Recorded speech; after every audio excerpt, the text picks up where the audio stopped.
So here's what we know about research. We know that those who are in the third decade of life are working through really three things, more than anything else, okay? There's this idea of what we would call faith or worldview or belief, like what drives the choices that I make. There's also this sense of love or relationship, and we can use this as a partner or in community. Who are my people? Who am I aligning with? What are the relationships that are significant to me, and how do I think about that? And then this idea of work or vocation. How am I wired, and how does that align with how I want to make a fingerprint on the world? Now, what's different than adolescence is, there's just more play in that, right? I can be anything that I want to be is sort of this idea, but when we turn the corner from 18 on, we realized a couple of things. Number one, we can't be anything that we want to be. And number two, we can't be everything we want to be. We start to make choices, and this is really hard. So in our 20s, we go through this celebrating and grieving all at the same time, and this is part of us finding our vocation, okay? Now, I also find that sometimes there are ways that that are barriers that get in the way of us growing in the way that we think about our faith and our belief, the way we think about our relationships, and the way that we think about our work. And so what I want to do is, because we only have a limited amount of time, I want to talk about some of the ways that we kind of get stuck.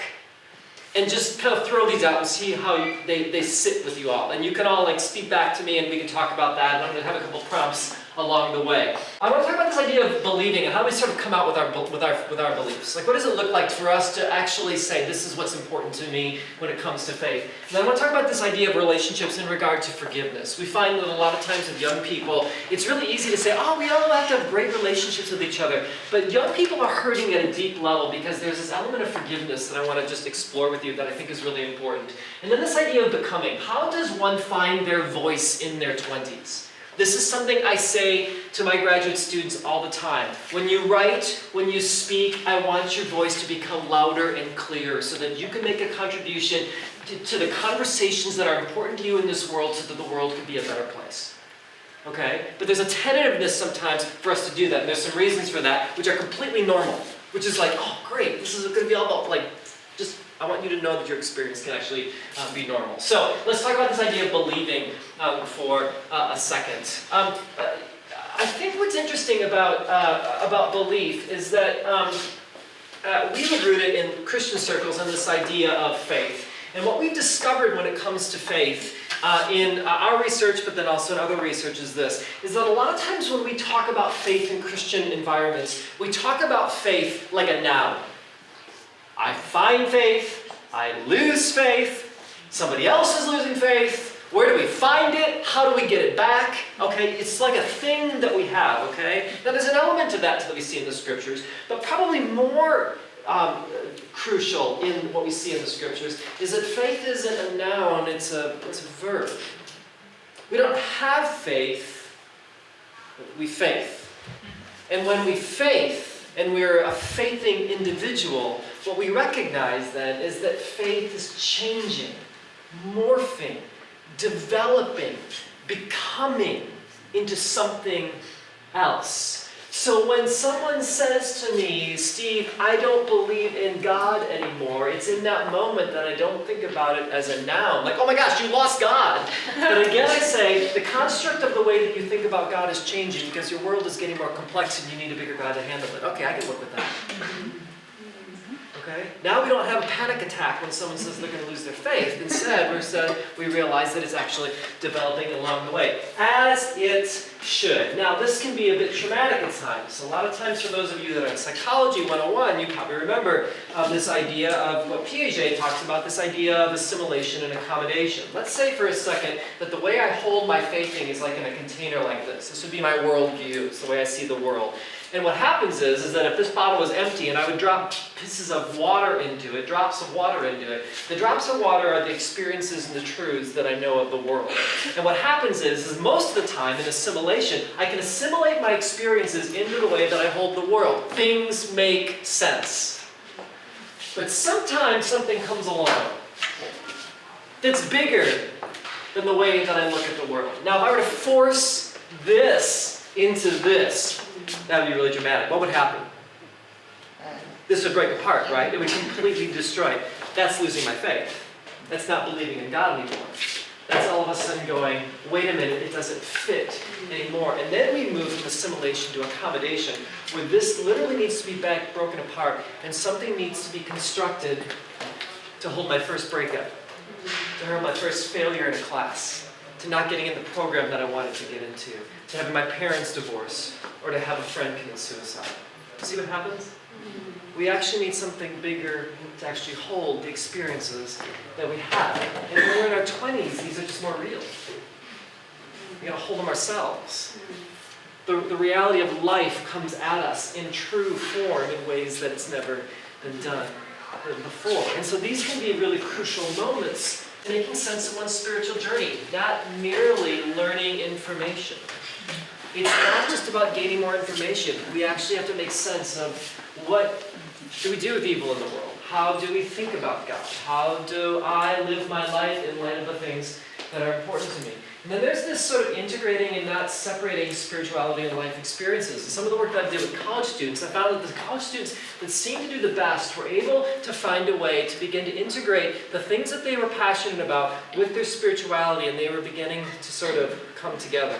What happens a lot of times is that if my world is moving at a faster rate than my faith, what happens is I begin to separate it. Faith is a nice thing that I keep over here, but then I live my rest of my life here. And sometimes we blame young people for that. But look, if I can't put them together, that's better than completely chucking them. Like, I don't know what else to do with them at that point. So when we integrate them, that's when the work really happens. But what's also interesting is this, is that faithing is more than intellectual. It has a real relational and emotional components to it. This is really where doubt comes in when we talk about it. Sometimes when we talk about doubt in our faith, the instinct for those that care about us is to basically go, oh my gosh, you're doubting, here's a podcast. I've got this book for you, right? Do you notice what we do? We instantly say that the reason that we doubt is because we're thinking wrong. What if we're not thinking wrong? What if the intellectual part is just, there's a tension there? What if there's actually an emotional or relational component to it? In some of the work that I did with college students, they would say to me this. They would say, Steve, what I'm learning in my classes and what I grew up with, there are some things that are different. And I'm trying to figure that out. And I know there's a dissonance there, and I think I'm going to figure it out. That's the intellectual part. But I'm worried, or afraid, or anxious. This is what they'd say. There's the emotional part.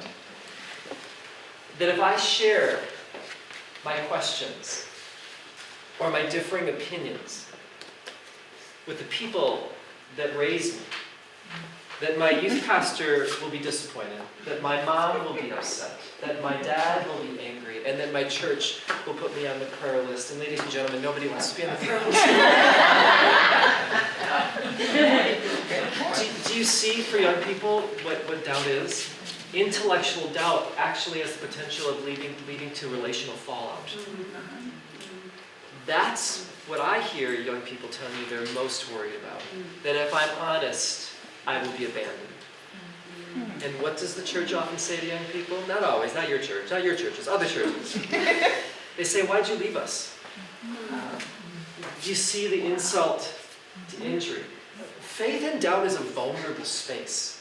It's opening myself up to say, I don't think I know the answer to this, and I need to find it out. And what we have to do, no matter who our friends are, family members, whatever, we have to figure out how to hang in there with them. Because what young people want, especially those in their 20s, is when in that vulnerable moment, they want someone to step toward them rather than away from them, like there's something wrong with them. Because there's not. They're actually thinking and feeling and relating, because that's what faith is. It has this holistic, dynamic element to it, which is really, really great. I mean, if you need a biblical example, I mean, just think about Jesus for a second. He didn't just walk around giving like truths, right? He'd come up and he'd touch the leper. He'd ask people, what do you want? There was this emotional and relational component there as well. This is all part of what it meant for us to have faith and work with it, which I think is absolutely beautiful. I think what's also interesting with this is, and I think this is true, I hear this all the time with even my grad students. They want a faith that keeps up with their increasingly complex worlds. Of course we do. Like, when does faith stop growing?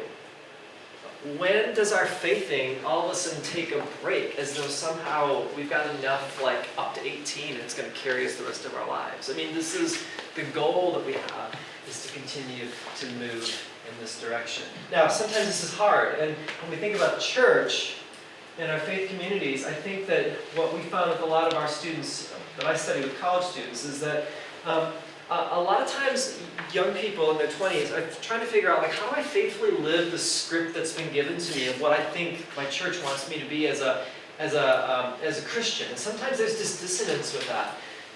But hopefully there's room for them to figure that out. I find that sometimes, and I say this with great caution, that sometimes the best thing that a 20-something can do to be faithful is to actually leave a community to find another community that will actually be able to hold the questions that they'll hold.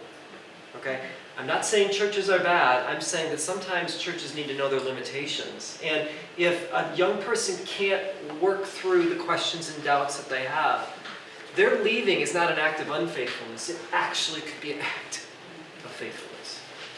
Okay? Now, if we have a kingdom mindset, maybe we can say, well, our church, we can't handle those questions, but the one down the road does. Or you should talk with this mentor, or this type of thing, right? So there's ways we can be solution-oriented. But let's not assume that just because a young person is leaving the church means that they're leaving their faith. It's not true. It's not actually that true. As a matter of fact, college students, there's some research that would suggest that 80% of college students that go to college believe in God. They're theists, okay? Oh, here's another stat that's kind of interesting for college students. A lot of people think if you go to college, like the liberal institutions are going to like erode their faith. If you go to college, there's a higher chance that you're actually going to go to church than if you don't go to college. What? Yeah, so think about that for a second. Okay, so this is also, like I said, vulnerable space. If you are working through faith and doubt questions in your life and you feel a sense of vulnerability, that's normal. It's okay. Of course you feel vulnerable. I had one student say to me, if I believe what I think I believe, then it cascades and changes everything. Wow, that's a big deal. Like, so how do we hold that with those that are working through it? Here's something else that we know from research.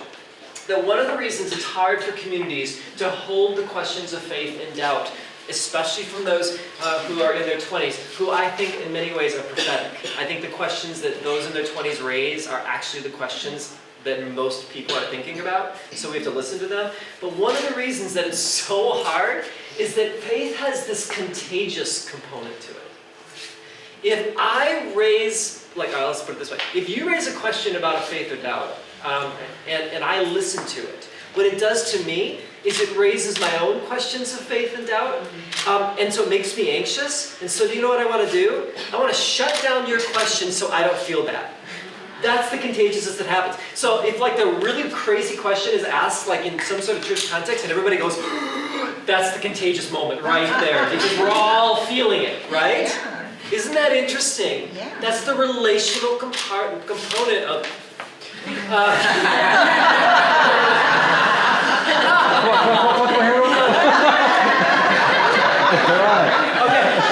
I never know what to do when someone's there with a giant camera. So great. Front page material. Thank you. That was just really loud. I haven't got my good side. There's not a lot of work to work with here. So isn't that interesting? Okay. So when we raise these questions, there's vulnerability, there's contagiousness. We recognize that this has a dramatic effect on the ways that we think about our faith and our doubt. And here's what I try to remind those who are emerging adults in their 20s all the time. Because they all think they're weird. They think like they're the only ones. First one is this. Oh, that's the second one. You're not alone. You're not weird. This is part of being a believer. It's part of growing up. It's part of your spiritual quest. And then, the first point up there too. Struggle is normal and even necessary.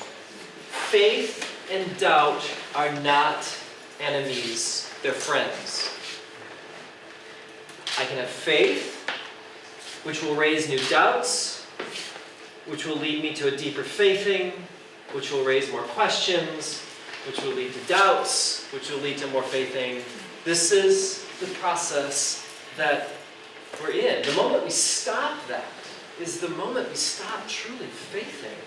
And in my estimation, they're growing. So if you're in that space where you're like, I just got a lot of stuff I'm trying to think through, don't think of that as unfaithfulness. That actually is a form of faithfulness. But here's what I'd also say. I'd say new forms of spiritual struggle require seeking new resources. Okay? We can't raise the question and then assume that we're not responsible for trying to seek the answers. Right? So as these things come up, we have to say, wow, I have to think about new ways of thinking about my faith. I may have to read more broadly. I may have to pursue help from a mentor or through education or whatever it might be. This is part of our quest as well. And then I would just say this. If you have to leave a church community because there isn't space for you to work through these challenges, that doesn't mean you should, you're alone. You actually need to find more community. Now, I would hope that you wouldn't have to leave your communities, but I do think there are times where we just have to say, well, where's the space to do that? And then I'd also say this, is that find ways to reflect on your spirituality. I was surprised by the number of those in their 20s that I interviewed that would say things to me like, Steve, I haven't told anybody this, but, and then they would talk about their faith. And I'm like, as a researcher, I'm like, oh, that's interesting. As someone who mentors people, I was appalled, because I'm like, what do you mean I'm the first person you told? I'm like generic guy interviewer. I'm supposed to go, oh, and how do you feel? And they're like pouring out their souls to me about, I just want to understand. I feel so alone. I just have some questions. I wish there was someone that I could talk to. I'm kind of like, who's in your life, right? So take risks to reach out to someone. I mean, I think what's beautiful about this room is we've got, ages 18 to 36. I'm sure that we care for each other. Can we take risks with each other in such a way where we're courageous enough to share our doubts in our faithing, but also we can also receive that as well. The secret has to get out that we're all in some ways faithing and doubting, and so what if we brought that into the center of our church's conversations rather in the dark corners of our church's conversations? That would change the world. Radical shift. Right? Yeah, it would be absolutely remarkable. And so, Kara brought these questions up a little bit in her talk, but I just want to raise them for you. I mean, let's not think about out there. Maybe for all of us, what's something you believe that your church or family doesn't believe right now? It's okay. What would that be? What do you not believe that your church or family still believes? I don't think there's anything wrong with saying, how does that feel? I've heard students say, I feel alone.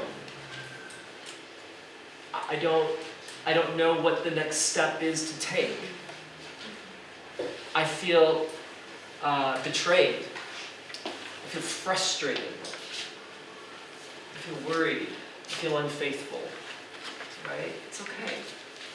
These are just our emotions. I mean, we're gonna feel those things. And maybe there's just another part we have to remember with this. I'm afraid the relationship it affects the most. I think sometimes we stop our faithing because we're afraid we're going to disappoint somebody. I am so afraid that if I, go off the script that I've been told, that it's going to destroy a relationship. Right? I would hope our relationships would be deeper enough that what bonds us is our love for each other, not whether or not we believe certain things, right? What brings a church together is not like our little statement of faith that on the website. What brings us together is this, right? Yeah. And I think that that's really, really crucial as we think about that. Okay? So, just take a second. This is a really vulnerable moment now. And if you don't want to say anything, we can talk a little bit later. But what did you hear that resonated with you? Or, if you've got maybe a follow-up question or statement, I'd love to just kind of get a little feedback from you all of how this is sounding to you. I'm just sort of throwing out some things that I'm working through and listening to as I work with emerging adults. So, scary moment now. We have to we don't have to say anything, but I'm giving you the opportunity, right? Just keep going too. I'll be here after 11:30. I think I just want to say that, your research is geared towards the 18 to 35. Right? Yeah. I'm 51. Yeah. I'm right there. Yeah. And I just, multi-generational, we can have those conversations Yeah. when we're like, whoa, Yeah. this element in my life where this loved one is coming out and railing against the church family that I know or I'm comfortable with. That's okay. Yeah. And let's find that space that we can maybe feel uncomfortable and comfortable at the same time to have those conversations, because that big stool does not fit in that tiny little bottle. That's right. And we need to just be able to talk. And because I'm 51, I want that opportunity too, right? Yeah. I don't know, I'm glad we're here. I love that. I wish our all subtitles of our churches were we're church, first church of whatever. We're comfortable and uncomfortable, right? Like that would be a beautiful like that's it, right? But I think we're afraid of that, and I absolutely love that. I think what's unique about those in their 20s than those of us in our 50s, and I'm with you in 50s, is I think for those in their 20s, they're experiencing some of these things for the first time. Now, it doesn't mean that we don't experience them as well. I'm not diminishing that, but I think that sometimes is arresting. Because for the first time, you're not an adolescent anymore, you're actually having to kind of own this for yourself, and you're realizing that it has a huge trajectory in your life. So the weight seems newer and heavier, oftentimes for the 20-something experience. But we all share in it, and I love the empathy that you brought up with that, so thank you. Thank you for that. Yeah. Thanks for saying something. Sometimes I just train and work with like younger leaders in church or youth pastors. And what's so interesting is that they're all dealing with their own faith and doubts as well. But you're kind of like, there's a corporate culture, like you're paid by Jesus to like,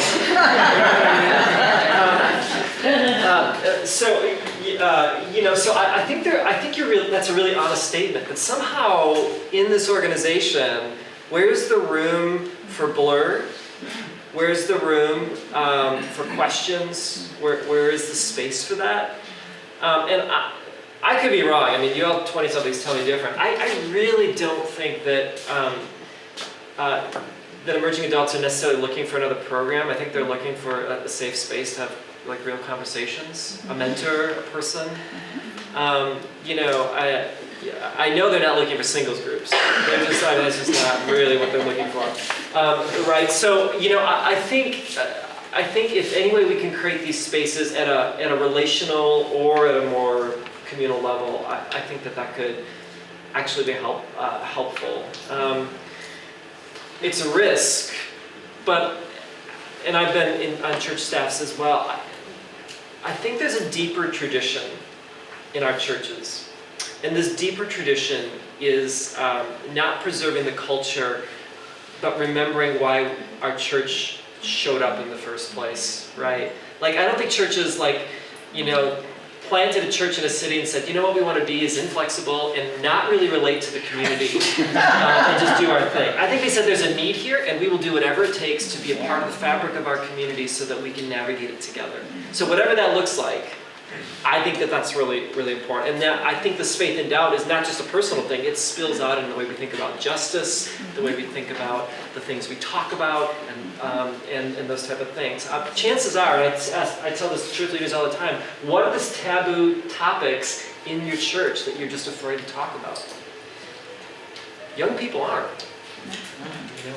There are questions that young people have in this generation that are not nice to have questions of our generation. They're the ones that they have to work with right now. As a matter of fact, these are the questions that they've inherited from us, right? Yes. Yes, hi. Hi, I just wanted to say that I think something that has to do with like young people these days is a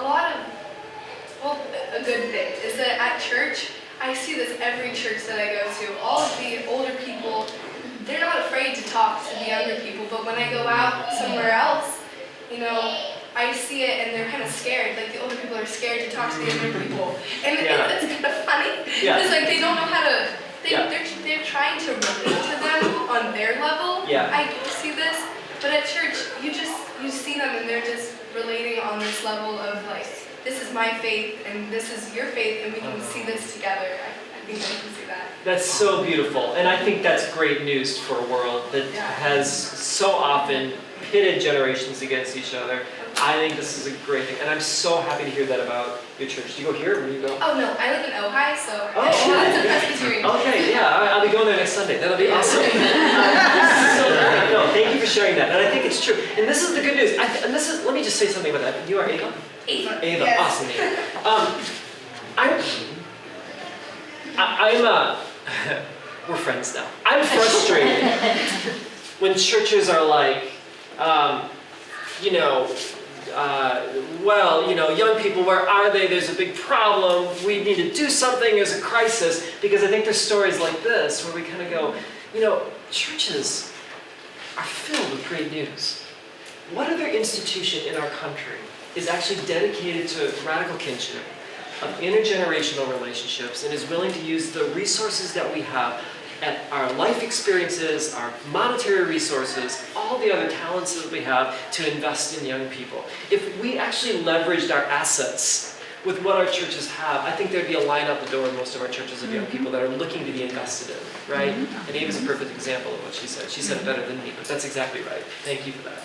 Yeah. Yes? So, when my kids were in this age, which it's been a while, Yes. but we had real problems with trying to find a church youth group, which we thought they were healthy groups, but after the fact they turned out to be kind of part of the purity culture aspects of that. But it was this weird combination because they were trying to reach out to the non-church kids in the neighborhood and would let them set the cultural tone. So how do you create this environment where people can talk about their doubts? I realize you're talking about a slightly older group that I was dealing with as a parent. Talk about their doubts without it being taken over by this horrible materialistic youth culture on the outside. Yeah, well, that's a great question. I mean, I think, I hope you have a leader that actually has the wisdom to actually think about that. I mean, obviously youth group is more than just getting a bunch of kids in and trying to be hip with the kids or whatever it might be. I mean, obviously there's a culture that we're trying to say, a way that we want to live and a way that we want to live together. I think what's beautiful is I think your church was trying to support young people beyond their four walls. I think that with that comes the risk. You just have different assumptions that are coming to the table. I think what we're realizing more and more with the Full Youth Institute is that, and maybe you felt this as a parent, is that if you're not included in the process, I think you can feel like you're dealing with sort of the fallout of whatever's happening rather than being a part of perhaps creating the community for that to happen. The beauty of youth group is that I think it attends to specific needs of young people. The downside of youth group is that it can be quite siloed, and I think that that doesn't always help either. So, I mean, there's probably a lot of things going on there. I don't know if I can specifically address that, but I think that's always the challenge, right, of being part of our community and holding to our ideals as what we think is going to be a Christian individual. So, yeah. Steve, I'm looking at the youth here, and I'm wondering if one of you would speak to how you have experienced your doubts and the interface with the church. Is anybody brave enough to just share a bit of your story? I'm glad June asked that and I didn't. You can't say no to her. I mean, it's hard when we're older here and we can jump in, but I'm just curious if any of you are brave enough to talk about that. And maybe you have something that you radically disagree with, that maybe a different voice. Oh, if you're, yeah, but I love your voice. But maybe somebody that has had a different experience. Yeah. I grew up in a Catholic family, so it was very strict with rules. I'm still Catholic, I love my faith. Yeah. But I ended up going to Westmont, which is mostly evangelical type Christian. That was very hard for me because I thought that I was very strong in my faith, and I grew up going to Catholic school. So with the doubts and things like that, just the differences in the types of Christianity that I was starting to see, and my peers were questioning me. And it seems that when you're Catholic, you're kind of set to this bound and you believe in what the church says, probably any church. But it was so interesting to me because sometimes I don't always agree and I'm really struggling with some of the Catholic traditions. but I don't know if I would agree with like leaving the church. Sure. Because I think that I'm gonna be a part of the church one day, and I want like people who are younger than me to be able to talk about those experiences with me and be very open. I think your idea of openness and saying like, hey, I am a sinner, I do have these questions. And like one thing for me is I really struggled with some things. And I work with these lovely ladies right here from Immigrant Hope, and they are not of the Catholic faith, but they're of the Christian faith like me, and they are very open with the struggles that they have and like how life doesn't always look perfect. And I think that this doubt and struggle is so important to talk about. And it's been so important for me because I really relate to pain. That's something that I relate to. And everyone around me for a long time has always been like, wow, the world is so beautiful, like this Christian perspective of once God comes into your life, you're gonna understand things and you don't have to grow. I look at that and I'm like, absolutely not. Like, what are you trying to tell me? Are you trying to make me like suffer more because I feel lonely in that? So I think like I really enjoy your talk so far, but Thanks for that. that's what I get from this. I think that's beautiful. Thank You you. know, Thank you. for sharing. That's great. That was really good. I feel like I don't want to lose the moment. Well, No, you go ahead. okay, because you said so. We'll keep going. Okay, thank you. All right, more to talk about here. Just a couple other things. So remember, we talked about this idea of faith, but remember, I think everything is spiritual. I don't think we can say like our faith is over here and then like our relationships or our vocation are separate, right? They're sort of intertwined. And so I want to just talk really briefly for a second about this idea of forgiving. I find, especially as we get into our 20s, as I work with students, is that I think that we run into people that have let us down. Like sometimes the reason that we believe faith is not because we have like this intellectual problem. We actually have a problem with the person that we actually trusted in and they blew it. To us personally or broader or whatever it might be. And you know, I think that when we think about this idea, even intergenerational or radical kinship, I think sometimes, and I think you're getting at this a little bit, I think sometimes we can be like, isn't this great that we can all be together? And there's some of us that are going, I am hurting because I have felt like I've really been hurt by somebody. Like the move to like being together like skips over the part of forgiveness. Forgiving someone. A parent, a friend, a mentor, a pastor, whatever it might be. And I find that there's just a lot of young people that are hurting because they feel like they've been betrayed. I mean, I don't know how else to say it, right? And so I just want to say a couple things about that. The phrase when it comes to forgiveness of, it's okay, don't worry about it, is not forgiveness. Okay? Like when we push it down, it's going to come up in other ways in our lives. And I think when we move into our third decade of life, I think we begin to have the strength and the psychology to actually begin to hold this a little bit more and feel it a little bit different. What forgiveness does, it actually names the offense.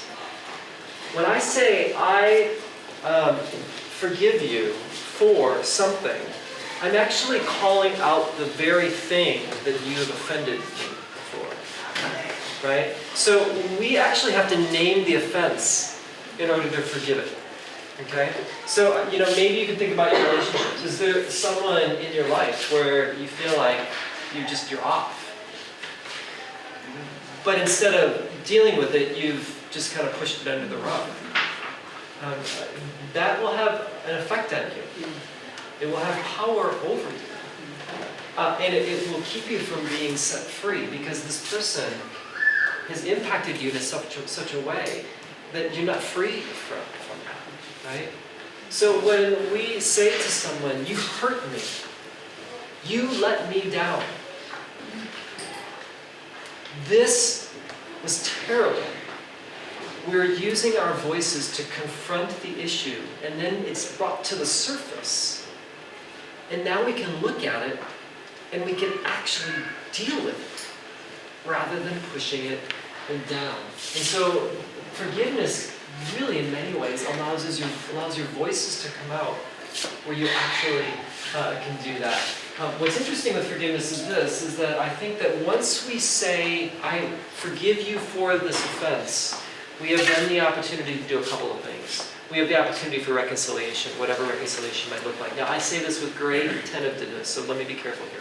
There are some horrendous things that have been done to some of us, where forgiveness is just to basically acknowledge that some horrendous things have been done to us. It's not like we're going to be best friends with someone that's perhaps abused us or hurt us in deep and profound ways.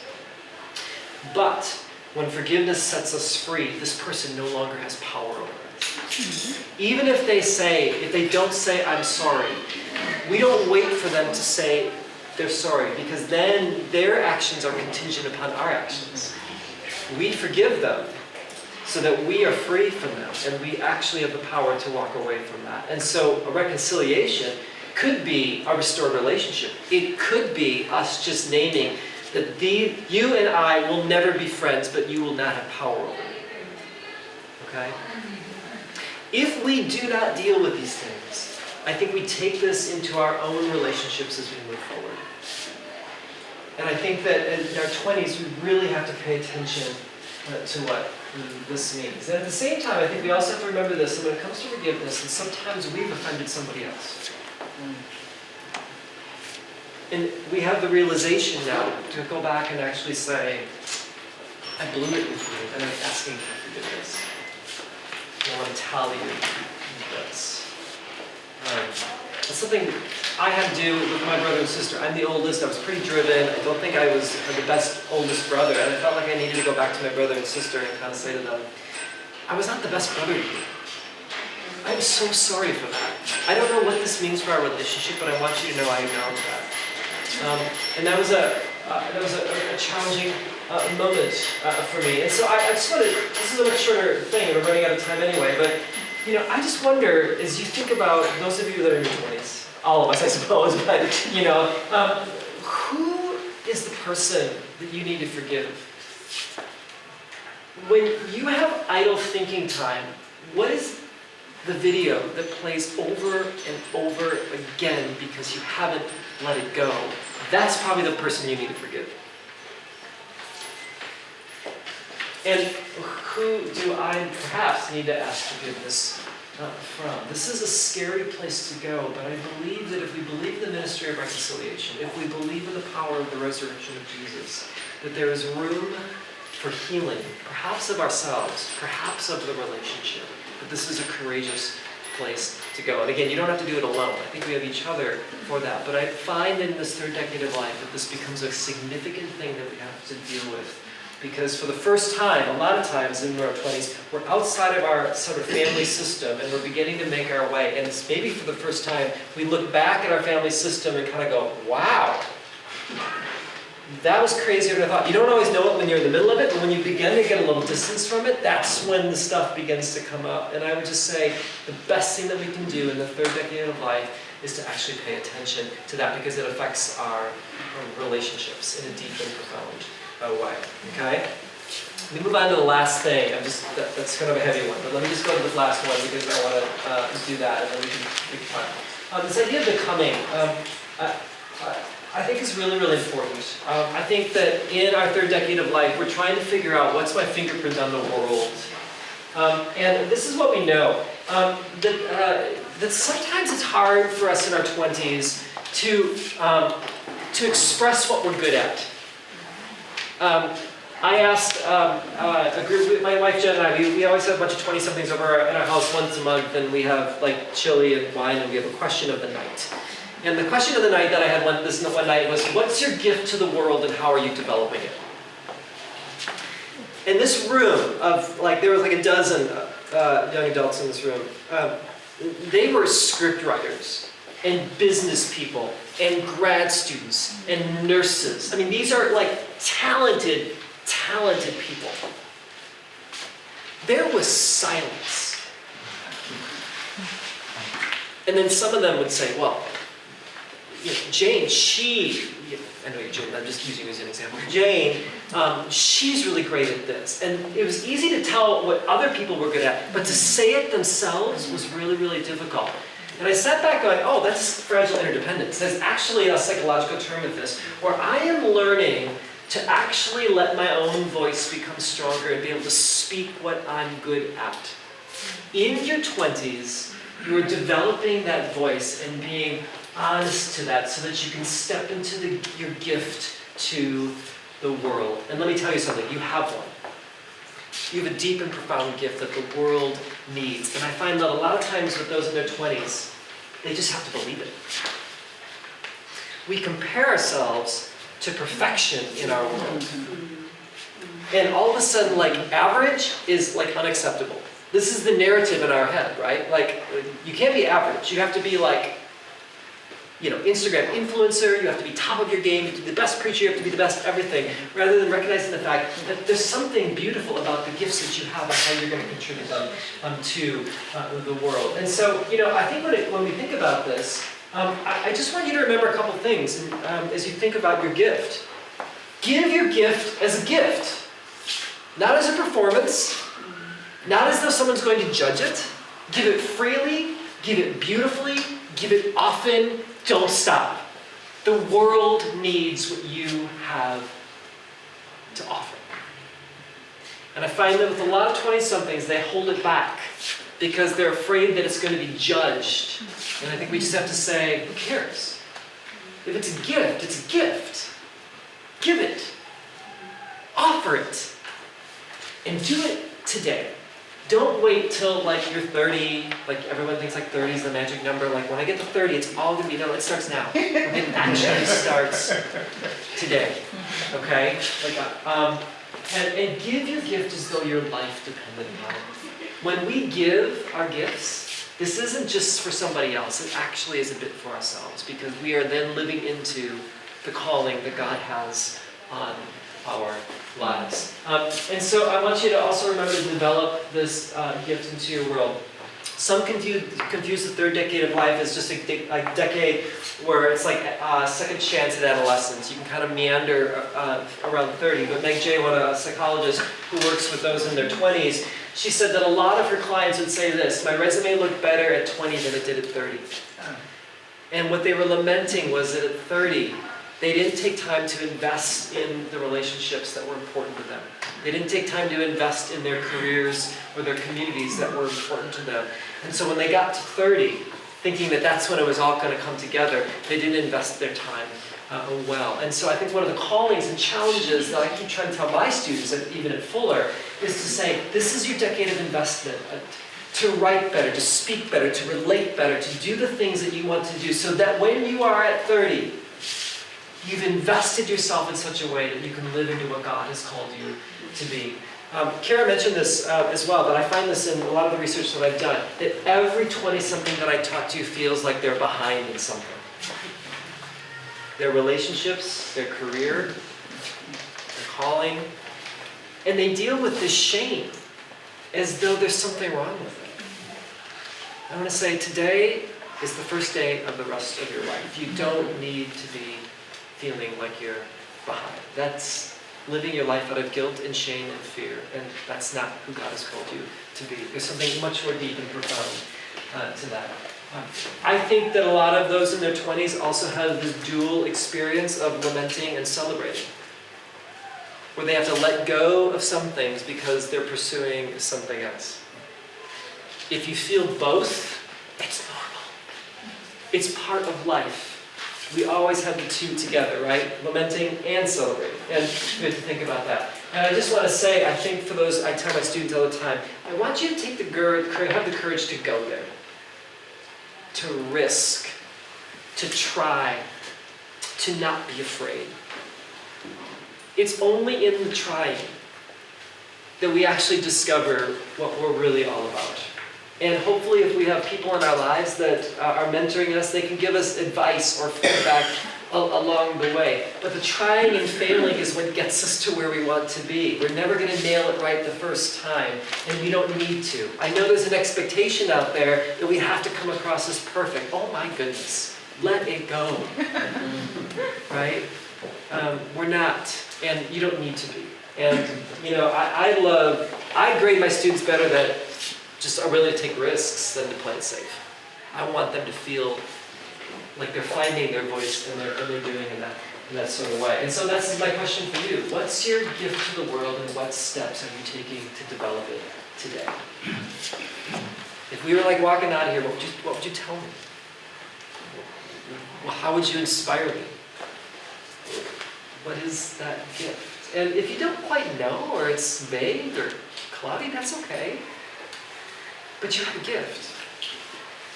And I think that we have to, in our 20s, begin to lean into it in profound and beautiful ways, because we need you.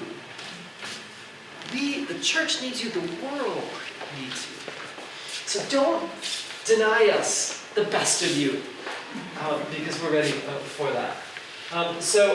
Those are just some things to think about. People ask me all the time, well, what books do you give to young adults? I don't have any.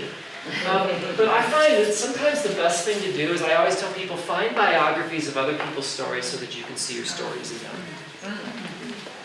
These are some of my favorites. The Life You Save may be your own. It's just a great book on 4 different individuals. Parker Palmer's Let Your Life Speak, Barbara Brown Taylor, An Altar in the World, which is great. Some other ones, again, there's no order here. Desmond Tutu, just an amazing book about this idea of forgiveness and what he did in South Africa. If you're into poetry, I love Christian Wyman. It's called My Bright Abyss. He actually is a quite amazing guy who actually has cancer, but he speaks in deep and profound ways. And then people like Paul Freire, Putting Everything Press is just sort of a classic. But these are ones that just evoke my imagination, inspire me towards something more, keeps me from getting comfortable, challenging my assumptions about myself and the way that I look at the world. And I think when we do this, we keep growing. So, it's 11:33. So, how do I end this? Well, we have a little bit of Oh, we do? Okay. So any other thoughts, comments, feedback? Yeah. Yes, sir. And Steve, if you wouldn't mind reframing the question, because we're taping this and they may not pick up the question. Oh, yes. Yeah. Okay. The term, what you have here as, what am I going to do? Have you heard the term pay it forward? Pay it forward? Pay it forward. Yeah, have I heard the term pay it forward? Yes. I'd like you to expound on that a little bit, from your point of view. I think paying it forward is great. I think if we recognize that we're not just individuals, right? That we've inherited something from others. The good, the bad, the beautiful, the ugly. And somehow I have to wrestle with all of that through my faith and through my forgiveness and through my calling, my gifts, to think about what it means to continue to contribute. I know this as well, that if you look at some research, not FYIs, but some others, for those that have a view of a morally ordered universe, I realize that you and I are connected. The choices I make affect you. If I live in a morally decentered universe, where you do your thing and I do my thing, then we don't really have to pay anything forward. We are as free agents, simply designed to get the best out of this world before we die. So there's something deep and profound about the Christian gospel that is so beautiful, that I don't even think, one of my colleagues, a friend of mine says, I don't think of the concept of good or bad. I think about that everything I do either brings life or death to this world. That's a great way to think about it. In my relationship, am I bringing life or death? In my homework, am I bringing life or death? In my community, in my relationships, am I bringing life or death? I think I want to pay forward life in every chance that I can, and that's my prayer every day. Now I know at the same time I have to confess that I don't always do that. My kids will definitely tell you that. My friends will as well. But I think that's maybe the way I think about it. Great question. Thank you. Yeah. So I work with some college-age girls, and we're talking about fragile interdependence. Yeah. And I'm wondering, how do you foster that, or how do you help them practice that when there is that resistance? Yeah, that's a great question. So how do you foster and help them work through this fragile interdependence more to a confident, interdependence, right? And interdependence is this idea of sort of it's the strength of the internal, right? It's my voice. It's me making my life, my faith, my own, right? I think I think there's an undoing and a redoing. Okay, so there's a book out. It's actually written about college students primarily, called The Happiness Effect. It's by Donna Freitas, and she talks about the fact that there's this expectation among especially college age students and especially women, where they're expected to be happy.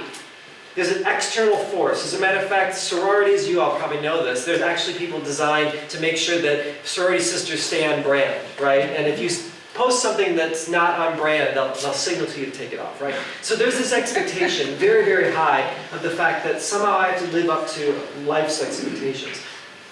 So I think we have to call those things out and challenge who they think their imaginary audience is and who they're trying to please.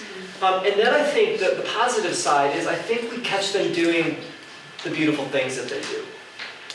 And then encouraging them to bring that out more and to take risks as best as they can in different personalities to actually step into that. Because at some point, we want them to be confident in who they are. Now, I think that's done in a mentoring relationship. I think it's done in a community, probably best of all, right? Because I think when people can call out the best in us, I think we begin to develop this confidence. So part of it is mental and psychological. Part of it is just developmental, that eventually they're going to get there. But what we want to do is be sensitive to it and cheer them on in that way.